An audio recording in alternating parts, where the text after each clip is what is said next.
8월 20일 수요일 거짓과 속임수가 아닌 진리와 정의를 따르라. 창세기 34장 13절부터 24절까지의 말씀입니다.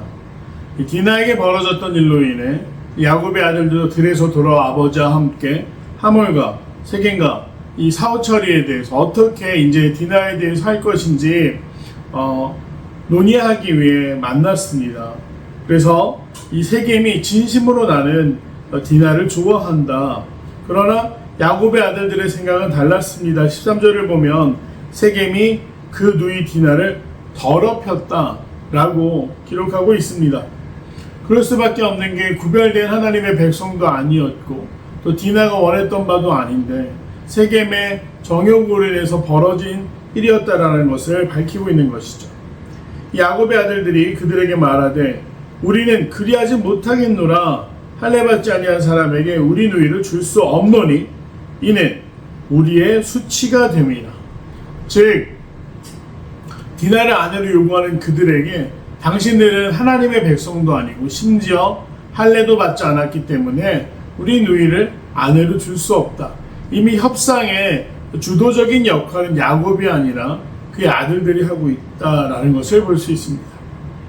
그런즉 이같이 하면 너희에게 허락하리라. 만일 너희 중 남자가 다 할례를 받고 우리같이 되면 우리 딸을 너희에게 주며 너희 딸을 우리가 데려오며 너희와 함께 거주하며 한 민족이 되려니와. 사실 이것은 거시짓이었죠. 말도 안 되는 이야기를 하고 있습니다. 그들이 모두 할례를 받게 되면 서로 함께 교류하고 결혼하며 한 민족을 이룰 것이다. 너희가 만약 우리 말을 듣지 않고 할례를 받지 아니하면 우리는 곧 우리 딸을 데리고 가리라. 이미 디나의 의사는 중요하지 않습니다. 오빠들과 또 이 세겜과 하몰에 의해서 오가는 대화 속에 디나의 의지는 전혀 반영이 되고 있지 않죠. 그런데 이미 일은 벌어졌고 이를 어떻게 처리하냐에 대해서 정말 뜬금없이 갑자기 하나님의 백성임을 뜻하는 할례를 받아야 한다라고 왜 제안한 것일까요? 사실 할례를 받는 과정은 굉장히 고통스러운 과정이고요. 잘못하면 목숨을 잃을 수도 있습니다. 그래서 태어난 지 8일 안에 할례를 행했었고 그것이 아브라함 때부터 계속해서 하나님의 언약의 백성의 증거로 이스라엘 사람들에게는 이루어지던 거룩한 예식이었습니다.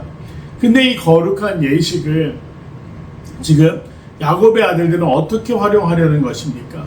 할례를 받고 고통으로 인해 몸을 움직이지 못하는 그들을 이미 이 평화롭고 어떻게 보면 겉으로 보면 시작은 좋지 않았지만 좋게 마무리하려는 하몰과 세겜을 향한 이 복수의 마음을 거룩한 예식으로 감추고 그들에게 요구하고 있다는 것입니다. 또 그 말을 들은 하몰과 그의 아들 세겜은 좋게 여겼다. 왜 좋게 여겼을까요? 그때 뜻하던 바 디나를 아내로 맞이할 수 있다는 점. 또 더불어 고대 사회에선 인구가 곧 국력 아니었겠습니까? 이 세겜 땅에 거하던 그들에게 야곱의 무리가 더해진다고 한다면 더 큰 무리를 이룰 수 있었기 때문에 그들은 굉장히 좋게 여겼습니다. 그리고 이 소년이 아마 세겜의 나이가 굉장히 어렸을 것으로, 그렇기 때문에 자신의 욕구나 멀리 생각하지 못하고 행동으로 옮기는 정말 그 지역의 권력자의 아들이었으므로 무소불위의 권력 안에서 자기 마음대로 살았다라는 것을 미뤄볼 수 있죠. 이 소년이 그 일 행하기를 지체하지 아니하였으니 그가 야곱의 딸을 사랑함이며 그는 그의 아버지 집에서 가장 존귀하였더라. 이 세겜이 어떤 존재였는지 거듭 강조합니다. 이 하몰 그 지역을 다스리고 있는 패권자의 아들이었고 또 야곱의 딸 디나를 진심으로 사랑했다. 그런데 하몰과 그의 아들 세겜이 성읍으로 돌아가서 사람들한테 어떻게 이야기합니까? 할례를 받자고 이야기합니다. 정말 뜬금없는 요구죠. 그래서 그 이유에 대해서, 그 정당성에 대해서 사실을 할례를 받으려는 이유는 무엇입니까? 자기 아들과 디나의 혼례를 성사시키기 위해서 할례를 받아야 된다는 건데 이 하몰은 그 너머를 보고 있었죠. 뭐라고 이야기한다면 할례를 받고 한 민족이 된다면 야곱의 재산도 자신들의 것이 될 것이다. 정말 무서운 사람 아닙니까? 아들에게 벌어진 일, 그리고 아들의 신부감을 찾는 일 가운데 상대방이 요구하는 것을 그 넘어 자기가 취할 또 이득을 계산하고 있는 것이죠. 셈이 빠르다라는 게, 또 처세술이 좋다라는 게, 정치적인 수완이 좋다라는 게 정말로 좋은 것일까요? 성경은 말합니다. 하나님보다 앞서갈 때 절대 잘 될 수 없다라는 것을. 그래서 이렇게 다른 마음을 가지고 그들과 함께 한 민족을 이루자, 할례를 받자 라고 제안했던 이 하몰의 제안은 어떻게 끝이 납니까? 참혹한 결과로 이어집니다. 성문으로 출입하는 모든 자가 하몰과 그의 아들 세겜의 말을 듣고 할례를 받았다. 피해 복수의 전조죠. 이 야곱의 아들들은 어떻게 보면 치밀하게, 그리고 상대방의 약점을 이용해서 굉장히 거부할 수 없는 제안을 했습니다. 하지만 그 방식은 잘못됐습니다. 할례란 하나님의 백성이 된다라는 거룩한 예식입니다. 그것을 자신들의 마음대로 복수의 도구로 사용했다는 점에서 참 안타까운 일이 아닐 수 없습니다. 내용 관찰 한번 보겠습니다. 야곱의 아들들은 세겜과 하몰에게 무엇을 제안합니까? 세겜 땅 모든 남자들이 할례를 받을 것을 제안했습니다. 세겜과 하몰은 야곱의 아들들의 제안에 어떻게 반응합니까? 첫 번째로는 그 제안을 좋게 여겼다. 둘째는 할례를 받았다 라고 기록하고 있습니다.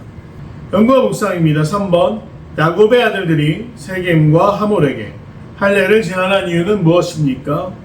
복수하기 쉬운 상황을 만들려고, 가장 연약하게 만들어 복수하려고 그렇게 제안했습니다. 하나님께서 구별됨의 상징으로 허락하신 할례를 자신들의 복수의 도구로 사용한 야곱의 아들들을 보며 무엇을 느낍니까?